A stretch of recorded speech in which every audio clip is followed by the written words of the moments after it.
In this video, I'm going to go back in time and go from the beginning, doing all the highlights through the rebuild of this car, from dragging out of a barn to where it is now and what's left to do on this car. So this is how I found it.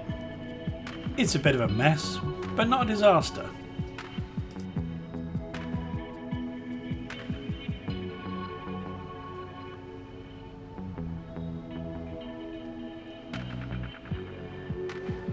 The good news is though, it's very dry in there. The car is generally in very good condition.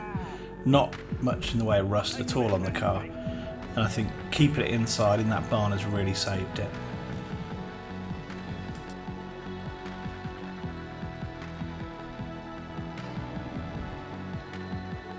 It was absolutely a non-runner though.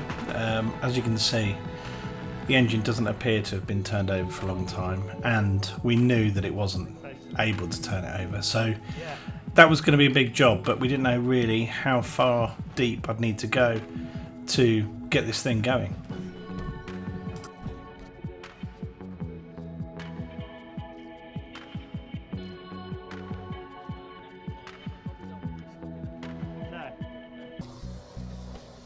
So I'll start with the basics. Let's get it clean, see what we can see if we can see any damaged wires, and go from there.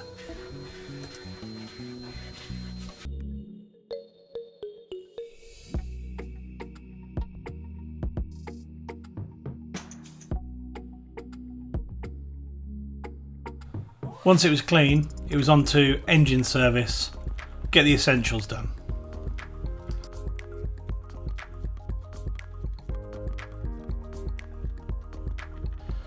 So new set of plugs and a normal change, which was a bit of a nightmare.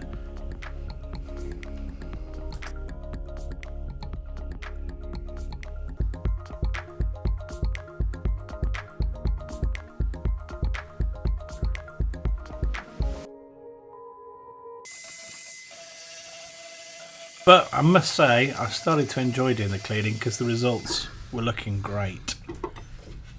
Once the cleaning was done, it was more maintenance, so all the gaskets needed changing as there was some small oil leaks underneath, plus a load more cleaning.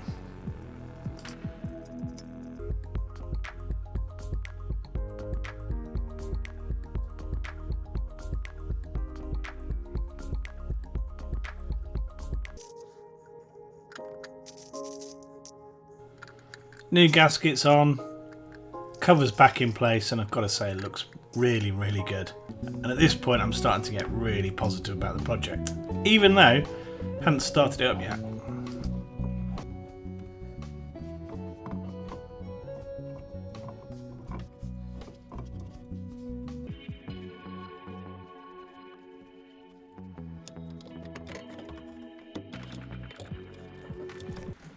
Top up with some nice fresh oil, then onto the fuel system. Looks like that's why it's gone, that's why this paint's come off. It's because there's fuel seeping through there, and the tank was completely empty and bone dry, so I think we're going to have to order a new tank to be on the safe side.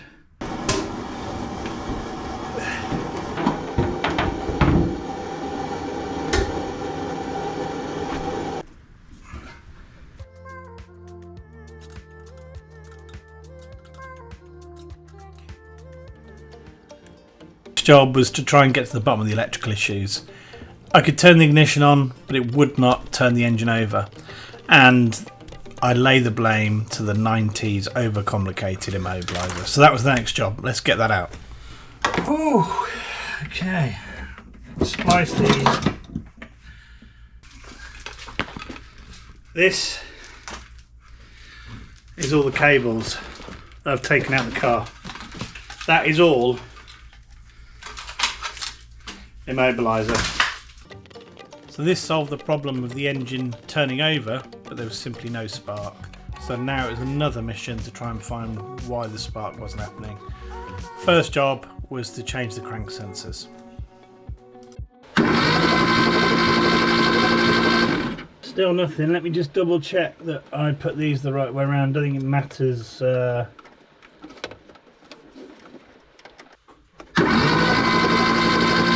Yes! I'm so... So next job, I thought just before I start it properly, I'm going to change all the HT leads and also a new distributor and also rotor arm.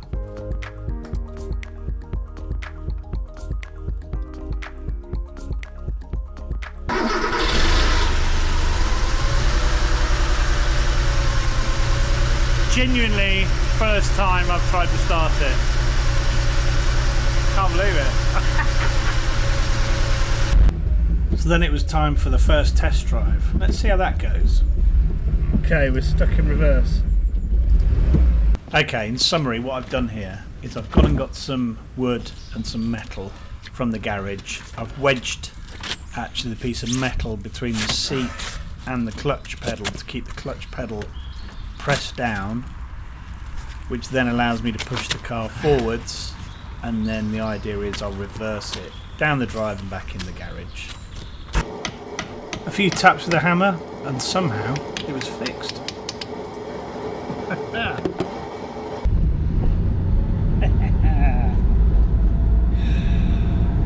It's good news. So it's time for an MOT. But it's an epic fail. So the positive is I've got a definitive list of things that need sorting. So that's fine, that's good, and that's what the test is for at the end of the day. So yeah, we're going to take it home and we'll go through the list and work out a plan of action.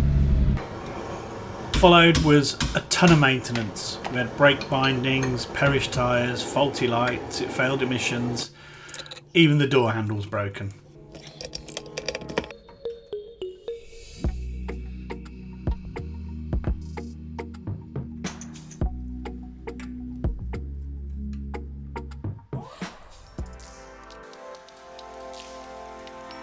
Then I decided, let's go ice blasting, because this car was so filthy, it was hard to see what was worn, what wasn't, and it just really didn't look any good. Thankfully, the blastsmith made this thing look amazing.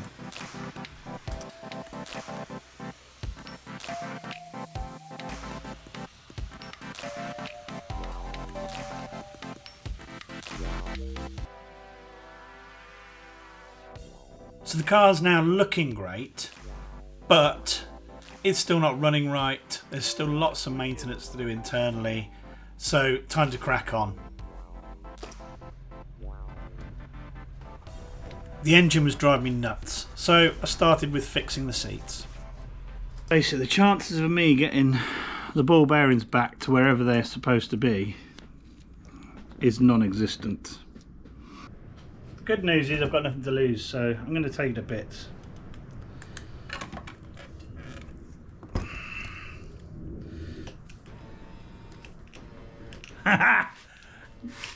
Can you believe that?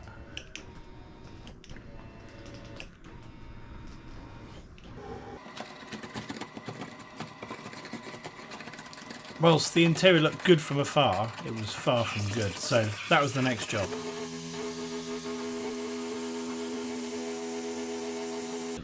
I tidied up the gear change, and then it was onto the steering, which was extremely wobbly. I've been trying to get this ball bearing out here, or this, you know, whatever it is, bearing, and I can't, so I'm going to have to somehow take this off completely. So that looks like fun, but I don't think I've got a choice. Can you see the difference? No, we're exactly where we were 6 hours ago. So after all the messing about I've done, I now have this. It's a nylon replacement bush, and it basically is non-factory. It's from a company called Redline. It slides in, apparently improves everything dramatically, and it's a 15-minute job in total rather than the 6 hours or whatever I've spent removing all that stuff, putting it all back together, etc, etc. So that's the job I'm going to do now. I'm going to hopefully just tap it in, put the steering wheel back on, and hey presto, that is really nice now. Wow. Interior wise, The seats look really, really smart. The steering wheel's been painted. We've got new carpets in the footwells, which are nice. We've got some sound deadening in. There's still a lot to do though. I've got to put the centre console back in. I've got to sort the door cards out because they didn't do that. I think in hindsight I jumped in a bit too quick. Should have actually written down what I thought they were going to do and they could have agreed it, whatever. So it's a bit disappointing. I think I made a mistake there really. It's looking really good in here now. Stereo's in, looks perfect. Pleased with the result. Car is coming along really nicely. Once I've done the other side, I feel like the interior is sort of 90% there. The engine is running. I can drive it, but it's not running very well. So if I accelerate sort of more than sort of a third of the throttle pedal, from about 2,800 revs, something like that, has quite an aggressive misfire, sort of cutting out almost. But I don't think it's an electrical issue because it's not quite as violent as that, but it certainly doesn't like accelerating hard.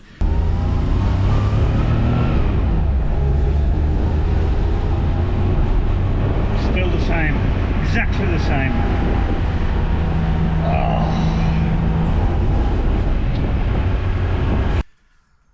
I'm so fed up of it.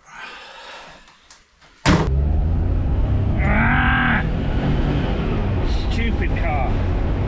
What a stupid car.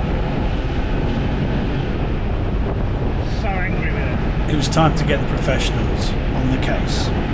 These guys have been doing Porsche for 30, 40 years. So the place isn't glamorous, but very functional.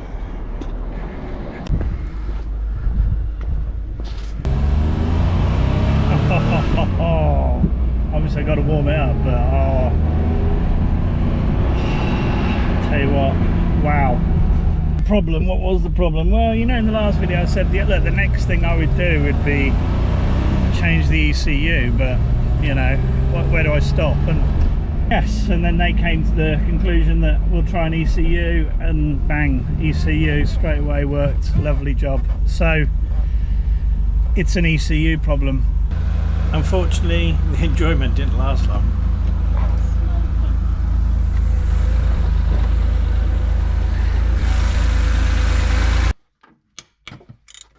I've since found out that many people call this the triangle of death.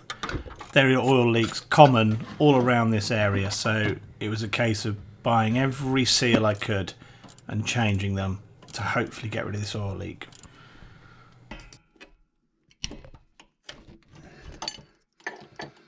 So I go in with the torch, have a good look round, and what do I see? I see oil.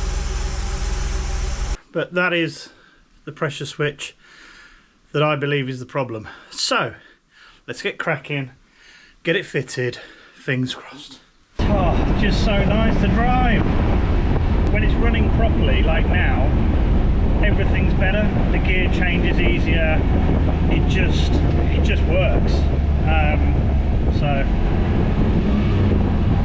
I'm happy. The final job I've done up to now is change one of the wheel bearings, which was tricky. It took some doing, but got there in the end.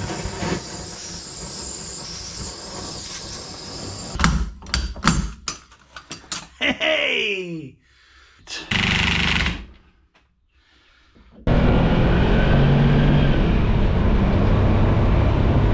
Feels fantastic now. So what's it all cost so far? Well, it's a scary bit, isn't it? Last time we looked at this, which I think was about March, 45,000, just over 45,000 pounds I'd spent, including the purchase of the car, obviously, which I bought for 35,000. Since then I've spent 1450 on the retrim of the interior, ECU, going to the specialist, messing about with all that. Came to 2,120. That's a lot of money, but they did double check everything. They did a lot of diagnostics, and we got a reconditioned ECU, which I think was about £800, something like that.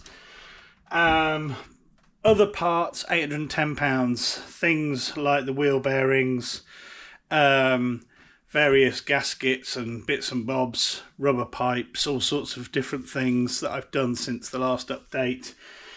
So that's where we're at the moment, and the total price now, the total cost now, is actually a whopping £49,500.